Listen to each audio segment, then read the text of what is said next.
If you've been a Christian or in church any reasonable amount of time, you've probably heard that the Bible is inerrant. But what does that mean and why does that matter? Inerrancy simply means without error, which doesn't exactly sound groundbreaking, but it is a really important aspect of Scripture. Why? Because it means that Scripture is absolutely, positively, 100% without error in any way, shape, or form, meaning it claims to be true and 100% true. But I've got to clarify something for the sake of transparency. 100% inerrancy does not apply to the myriad of translations and versions of Scripture that we have in our homes today. Those are close, very close, but not completely inerrant. Scripture's inerrancy refers only to the original manuscripts, also known as autographs, when they were first penned by their human authors. And I know that probably causes faithful believers to squirm and skeptics to say, I told you so. But think about it.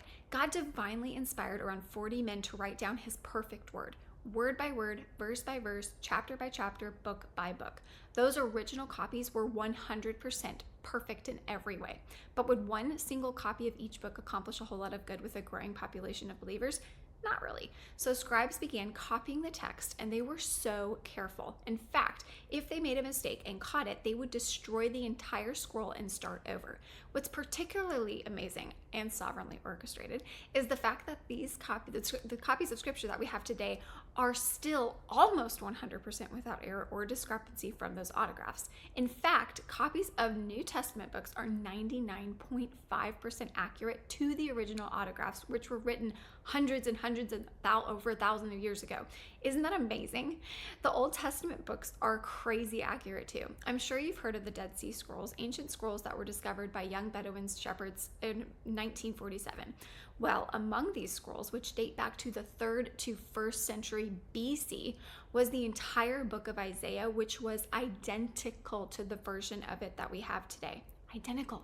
Our versions today, especially English translations, because translating to a different language automatically demands some measure of human interpretation, our versions are not exactly like the autographs of Scripture, but they are extremely close. Any discrepancies that do exist, by the way, are spelling or textual in nature. None compromise theological truths or cast doubt on major tenets of faith. It's not like one version says God is not real and another version says that he is. Not at all. This means that God has preserved his word almost perfectly since the original autographs were written thousands of years ago. So, are the copies of Scripture we have today reliable? Absolutely. Even though there may be a textual discrepancy here and there from the original autographs, the copies that we have today are 100% factually and theologically accurate. We can trust it. We can believe it. God has preserved his word, and its inerrancy is a foundational tenet of our faith. For more information about this subject, listen to episode 2 on Biblically Lit or read more about it in my book, More Than Words.